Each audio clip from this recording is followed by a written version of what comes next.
Meu nome é Luciana Ferreira, tenho 39 anos, sou advogada criminal em Belo Horizonte, Minas Gerais. Por quase 2 décadas, vivi dentro dos tribunais, defendendo réus em casos que pareciam impossíveis. Do lado de fora, muitos me viam como uma mulher de fé. Cresci numa igreja evangélica tradicional, cantava nos cultos de domingo, participava do ministério de mulheres, lia a Bíblia todas as manhãs e nunca deixava de dar o dízimo. Meu marido Roberto era diácono na igreja. Meus 2 filhos, Pedro, de 18 anos, e Ana Clara, de 15, estavam sempre ativos nos grupos de jovens. Para qualquer pessoa de fora, nós éramos o retrato da família cristã perfeita, o modelo de piedade e devoção. Mas dentro de mim havia algo que eu mesma não conseguia perceber. Eu estava cega para a verdade que só descobri quando meu coração parou. Na manhã de 7 de março de 2023, uma terça-feira que parecia começar como qualquer outra, acordei antes das 6 da manhã, peguei o celular ainda deitada e comecei a responder e-mails de clientes. Antes de tomar café, já tinha enviado 5 mensagens e agendado uma reunião emergencial. Fiz uma oração rápida de 2 minutos, mais por hábito do que por entrega verdadeira, e li um versículo que mal consegui processar, porque minha mente já estava nas audiências que teria naquele dia. Saí apressada de casa, praticamente sem falar com meus filhos, que tomavam café apáticos na mesa. Lembro-me de Pedro tentar puxar assunto sobre uma prova que faria naquela semana, mas eu cortei dizendo: "Depois conversamos, filho, hoje não dá." O depois nunca chegava. O trabalho sempre vinha primeiro, mas dentro de mim havia algo que eu mesma não conseguia perceber. Eu estava cega para a verdade que só descobri quando meu coração parou. Na manhã de 7 de março de 2023, uma terça-feira que parecia começar como qualquer outra, acordei antes das 6 da manhã, peguei o celular ainda deitada e comecei a responder e-mails de clientes. Antes de tomar café, já tinha enviado 5 mensagens e agendado uma reunião emergencial. Fiz uma oração rápida de 2 minutos, mais por hábito do que por entrega verdadeira, e li um versículo que mal consegui processar, porque minha mente já estava nas audiências que teria naquele dia. Saí apressada de casa, praticamente sem falar com meus filhos, que tomavam café apáticos na mesa. Lembro-me de Pedro tentar puxar assunto sobre uma prova que faria naquela semana, mas eu cortei dizendo: "Depois conversamos, filho, hoje não dá." O depois nunca chegava. O trabalho sempre vinha primeiro. No relógio da sala de emergência, já marcava o tempo da minha morte clínica. Por todos os parâmetros humanos, eu deveria estar morta. Ou, no mínimo, em estado vegetativo irreversível. Mas naquele intervalo, quando meu corpo estava ali deitado, cercado de aparelhos, eu não estava inconsciente. Eu estava mais consciente do que nunca. Não houve túnel de luz. Não houve calmaria suave. Houve uma transição instantânea. Num segundo, eu olhava para o teto da sala de emergência. No seguinte, estava de pé em um lugar que não consigo comparar com nada da Terra. O ar vibrava com uma energia tão intensa que parecia atravessar meu ser.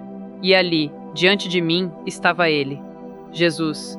Não como vemos em quadros ou filmes. Não era uma imagem bonita para pendurar na parede.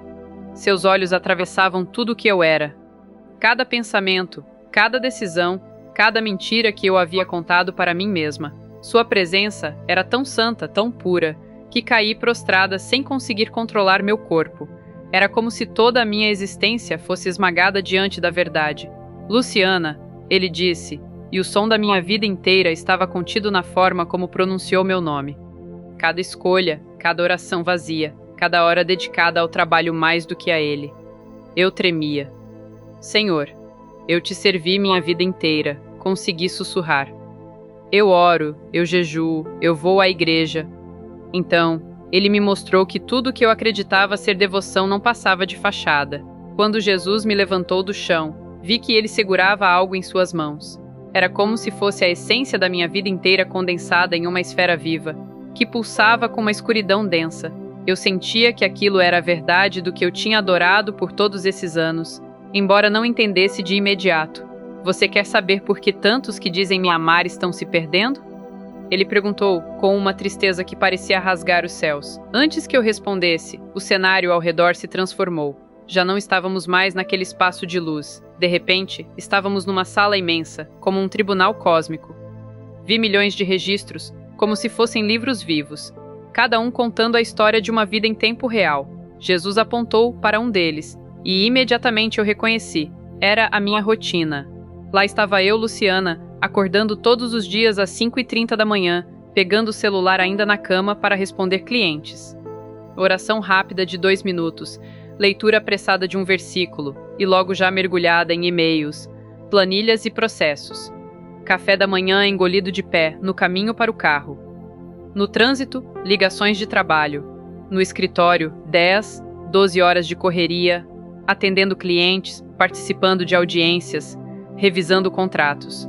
À noite, mais algumas horas de trabalho em casa, sentada no computador enquanto meus filhos jantavam sozinhos na sala. Reconhece? Jesus perguntou. Eu gelei. Era impossível negar. Aquela era minha vida nos últimos 20 anos. Mas, Senhor, protestei. Eu sempre trabalhei honestamente. Nunca roubei ninguém, nunca aceitei propina, nunca menti em um tribunal. Eu trabalho para defender pessoas, para fazer justiça. Isso não é certo? Isso não é bom? Jesus então tocou o registro, e a cena se expandiu. Vi meus momentos espirituais, os que eu tanto usava para justificar minha fé. As minhas orações rápidas, feitas enquanto eu me arrumava, mais preocupada com a primeira reunião do dia do que com a presença de Deus. Minhas leituras bíblicas corridas que mal entravam no coração. Minhas idas à igreja, mas com a mente em outro lugar, pensando em prazos, clientes, processos. Então ele falou algo que me cortou como uma espada. Você me deu minutos, mas deu horas ao seu verdadeiro Deus. Cada palavra pesava mais que montanhas. Eu vi como minha devoção verdadeira não estava no altar de Cristo, mas no altar do trabalho. Vi como minha casa, especialmente meu escritório, havia se transformado espiritualmente em um altar erguido ao Deus da produtividade. Cada hora extra era como uma oferta queimada. Cada fim de semana sacrificado se transformava em incenso subindo diante de um trono que não era o dele. Vocês pensam que idolatria é só ajoelhar diante de uma estátua de ouro? Jesus disse, e sua voz misturava dor e indignação. Mas qualquer coisa que ocupa mais do seu tempo, mais da sua energia, mais da sua energia, mais do seu coração do que eu, é o seu Deus. E a sua geração construiu os ídolos mais sofisticados e aceitos de todos os tempos. Ele então me levou a uma visão do culto de domingo da minha igreja em Belo Horizonte. A igreja estava lotada, o louvor era animado, o pastor pregava com fervor. Mas quando olhei com olhos espirituais, a verdade me esmagou. Metade das pessoas estava ali apenas de corpo. Suas mentes estavam em outro lugar. Vi empresários pensando nas metas da semana. Vi profissionais planejando negócios durante a oração. Vi até jovens checando mensagens de trabalho durante o louvor. E então me vi sentada no banco, corpo presente, mas alma ausente, pensando em um processo judicial enquanto cantava. Tu és o primeiro em minha vida. É por isso que falta poder nas igrejas, Jesus disse, com lágrimas nos olhos. Os corpos estão aqui, mas os corações ficaram nos escritórios. Vocês cantam que me colocam em primeiro lugar, mas o trabalho está no trono. Foi quando ele me mostrou meu próprio filho, Pedro, no quarto dele, estudando até de madrugada, não por amor ao conhecimento, mas porque herdara de mim a obsessão por sucesso, por reconhecimento, por produtividade sem fim. Seu filho não me conhece, Jesus disse. Ele conhece apenas o evangelho do sucesso que você pregou com sua vida. Naquele momento, minha alma se partiu. Eu entendi. O pecado que Jesus estava me mostrando não era adultério, não era roubo, não era mentira. Era algo muito mais invisível, muito mais aceito, algo que eu mesma nunca havia chamado de pecado. Era a idolatria do trabalho. E então ele me disse, esse é o pecado que leva a maior parte do meu povo à perdição. Eles me chamam de Senhor, mas servem ao trabalho. Eles se dizem meus discípulos, mas são escravos da carreira. Eles dizem que me adoram, mas sacrificam tudo no altar do sucesso. E no fim, colhem eternidade com o Deus que escolheram. Eu tremia, meu coração queimava. Comecei a perceber que tudo o que eu considerava virtude, dedicação, esforço, excelência profissional, havia se transformado em corrente espiritual, me prendendo e me afastando do único que realmente importava. E foi então que ele disse: Luciana, vou te mostrar para onde esse caminho leva. E num instante, o ambiente mudou novamente. De repente, tudo ao redor perdeu a luz. O lugar em que estávamos foi sendo tomado por uma escuridão tão densa que parecia ter peso. O ar se tornava sufocante, como se cada respiração fosse uma luta. O chão desapareceu debaixo dos meus pés e senti como se estivesse sendo puxada para baixo, cada vez mais fundo, em um abismo sem fim. O som que me envolvia era o de gritos, milhares, milhões de gritos que vinham de todas as direções. Quando finalmente meus olhos conseguiram se ajustar àquele ambiente, Vi algo que nunca esquecerei, uma multidão incontável de pessoas, cada uma presa em compartimentos individuais, como se estivessem em cubículos intermináveis. Eram estações de trabalho. Vi mesas, computadores, pilhas de papéis, máquinas de costura, caixas de mercado, ferramentas, cada um preso àquilo que mais havia amado e servido em vida. Alguns digitavam sem parar em teclados invisíveis, os dedos em carne viva, sangrando, mas sem conseguir parar. Outros carregavam caixas pesadíssimas de um lado para outro, e quando caíam exaustos, uma força invisível os obrigava a se levantar e continuar. Vi mulheres costurando sem descanso, lágrimas escorrendo pelo rosto, mas incapazes de soltar a agulha. Vi homens martelando, serrando, preenchendo planilhas, cada um escravo do ofício que na terra tinham exaltado acima de Deus. O fogo do inferno não era apenas chamas visíveis, era o ardor de um coração eternamente insatisfeito, eternamente preso àquilo que nunca pôde preencher a alma. Esse é o destino daqueles que escolheram o trabalho como Deus, Jesus disse ao meu lado. Sua voz estava carregada de dor. Eles tiveram a chance de me servir, mas preferiram servir a carreira. Construíram altares em escritórios, em fábricas, em negócios, e agora são consumidos pelo próprio altar que ergueram. Eu reconheci pessoas. Não eram estranhos. Eram rostos familiares. Vi um empresário da minha igreja, sempre respeitado, que financiava campanhas missionárias, mas que nunca estava presente nos cultos porque o trabalho exigia muito. Ele estava ali, sentado diante de uma mesa, digitando sem parar, enquanto chamas subiam pelas pernas. Vi uma mulher que cantava comigo no coral, mas que vivia obcecada pelo salão de beleza que administrava. Ela estava cercada de espelhos que a distorciam, mostrando 1000 versões dela mesma, todas cansadas, todas frustradas, todas queimando em vaidade e orgulho. Mas, Senhor, eu disse, tremendo. Essas pessoas iam à igreja. Elas oravam. Elas contribuíam. Como podem estar aqui? E Jesus respondeu, nem todo o que me diz, Senhor, Senhor, entrará no reino dos céus. Eu não aceito restos. Eu não sou um complemento. Ou sou o centro da vida, ou não sou nada. Eles me deram palavras, mas deram o coração ao trabalho. E onde está o coração, ali está o Deus deles. Cada frase era como um trovão. Eu chorava sem parar. Senti como se cada lágrima fosse arrancada da minha alma. A cena era insuportável. Vi ainda mais fundo. Vi jovens, rapazes e moças que morreram cedo, mas que haviam sido consumidos pela obsessão por estudar, passar em concursos, construir carreiras brilhantes. Eles estavam lá, em bibliotecas eternas, forçados a ler livros que se transformavam em cinzas nas mãos. Seus cérebros queimavam de tanto esforço, mas nunca encontravam descanso. Esse é o engano da sua geração, Jesus disse. Vocês se orgulham de serem trabalhadores incansáveis, estudiosos dedicados, empreendedores de sucesso. Mas tudo isso se torna vaidade quando ocupa o meu lugar. O inferno está cheio de homens e mulheres respeitados na terra, mas que nunca me conheceram de verdade. Eu comecei a gritar, implorando para não ver mais nada, mas Jesus me conduziu ainda mais. Vi uma linha infinita de pessoas entrando naquele lugar, como se fosse uma fila que nunca terminava. Eram brasileiros comuns, professores, médicos, motoristas, vendedores, agricultores. Não eram criminosos notórios. Não eram pessoas que o mundo chamaria de mais. Eram trabalhadores, orgulhosos do suor, orgulhosos da dedicação. Mas agora escravos eternos daquilo que escolheram. Esse é o maior engano do diabo no Brasil, Jesus disse. Ele fez o povo acreditar que trabalho excessivo é virtude absoluta. Ele convenceu até meus filhos de que quanto mais ocupados, mas o que o diabo realmente fez foi roubar o tempo de comunhão comigo. Ele transformou a bênção do trabalho em corrente de escravidão. E milhões têm caído sem perceber. Eu não suportava mais. Clamei com toda a força da minha alma, Senhor, tem misericórdia. Eu não sabia. Eu não percebia. Mas ele apenas respondeu, agora você sabe, e vou mostrar mais. E num instante o cenário mudou de novo. Quando a escuridão do inferno se dissipou diante de meus olhos, percebi que Jesus me levava para outro lugar.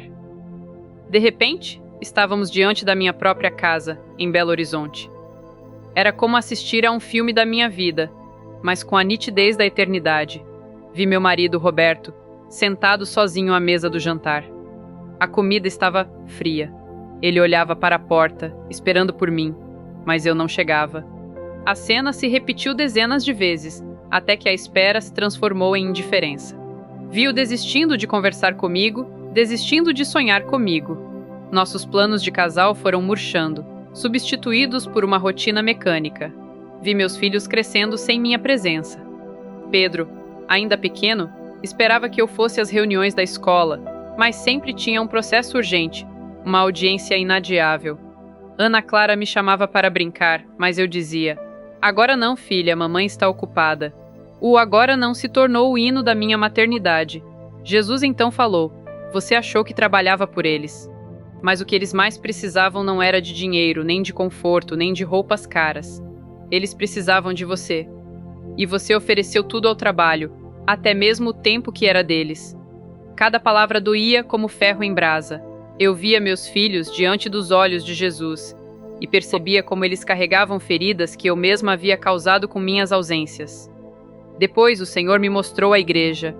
Era o templo onde eu havia crescido, onde eu cantava no coral, onde eu ouvia as pregações domingo após domingo. A igreja estava cheia, mas de repente vi como uma nuvem cinzenta pairava sobre as pessoas. Não era ignorância, não era maldade, era distração. Cada um ali parecia dividido, incapaz de entregar-se de todo o coração. E Jesus disse: "Minha igreja no Brasil está cheia de gente ocupada." O diabo não precisou tirá-los dos bancos, apenas roubou a atenção deles. Eles estão presentes fisicamente, mas seus corações estão presos ao celular, ao WhatsApp do trabalho, às metas da semana, às preocupações financeiras. Eles dizem que me seguem, mas não têm tempo para mim.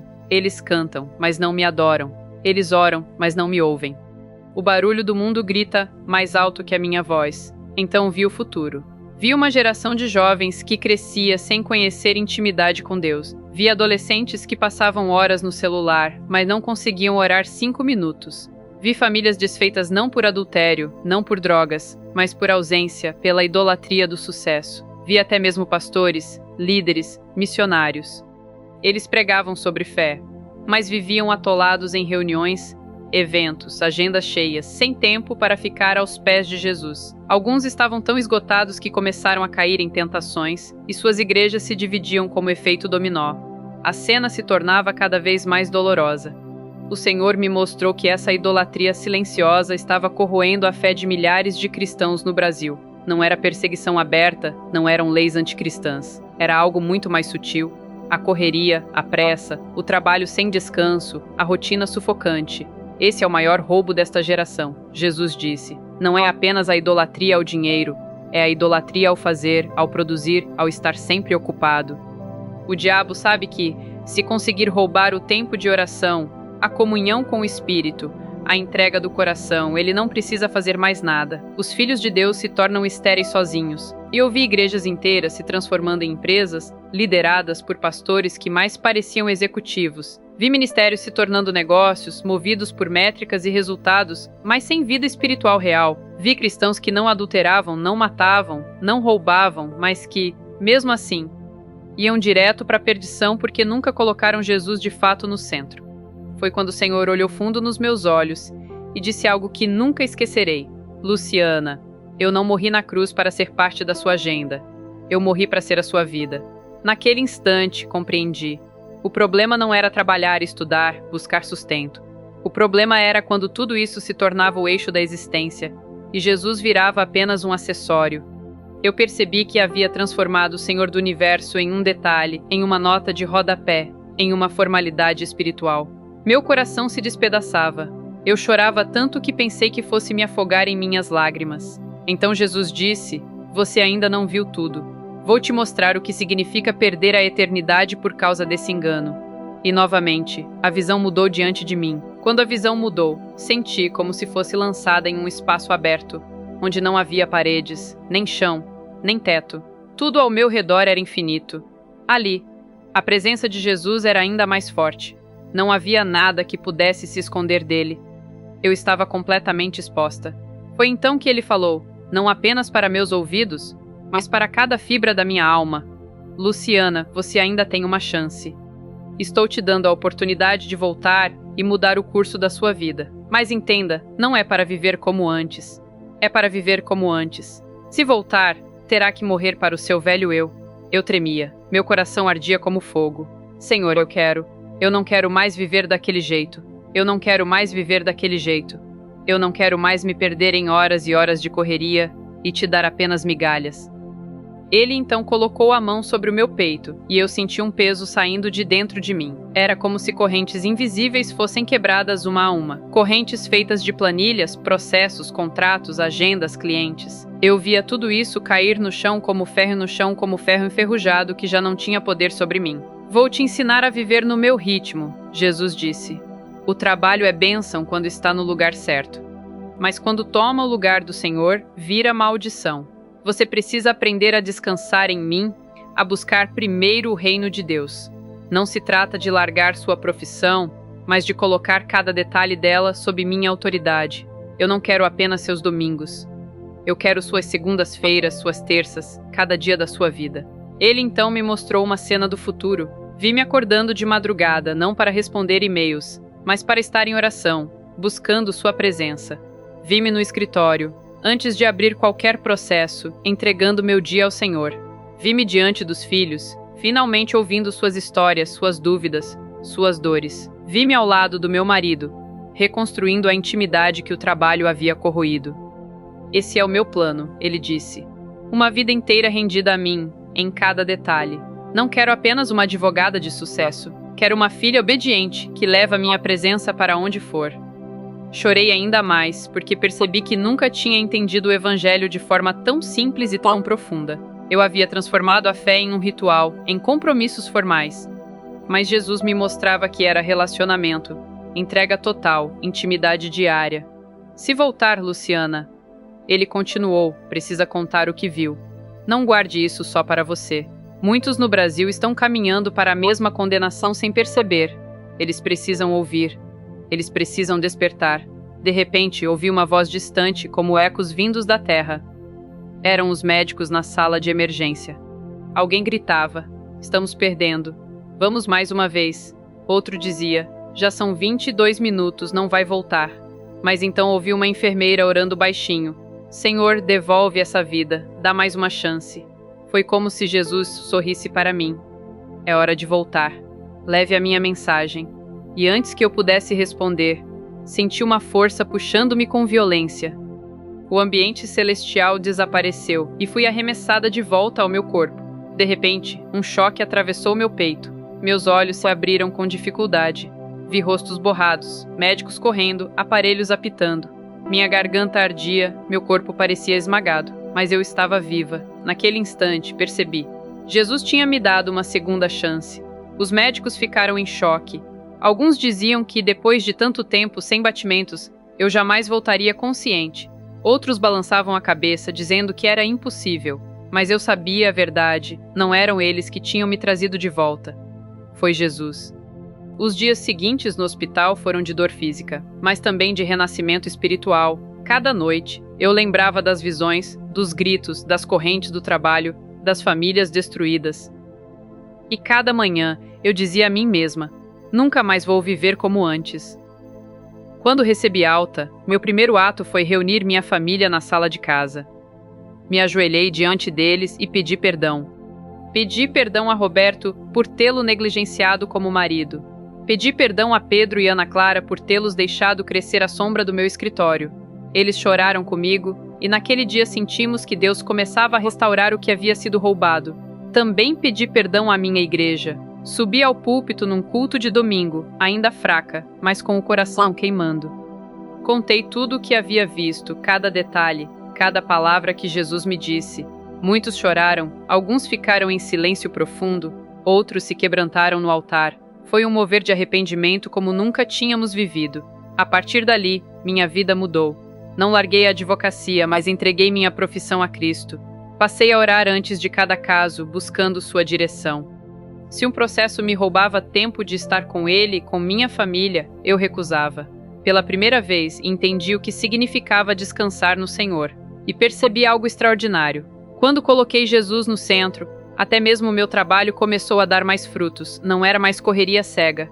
Era propósito. Era obediência. Mas eu sabia que ainda havia algo a cumprir. Espalhar essa mensagem. Desde aquele dia, minha vida nunca mais foi a mesma. Eu não consigo mais olhar para uma agenda cheia sem me perguntar: quem está no trono do meu coração? Não consigo mais assistir irmãos e irmãs correndo de um lado para outro, exaustos, achando que estão servindo a Deus, quando na verdade estão servindo ao relógio, às metas, à carreira. Quero que você, que está vendo ou ouvindo esse testemunho agora, entenda uma coisa: o inferno não está cheio só de assassinos, ladrões e adúlteros. O inferno também está cheio de trabalhadores respeitados, pais de família dedicados, pessoas honestas que simplesmente nunca colocaram Jesus em primeiro lugar. Não se engane. Não pense que estar ocupado com coisas boas vai te salvar. Não pense que porque você canta na igreja, contribui com dízimos, participa dos cultos, já está tudo resolvido.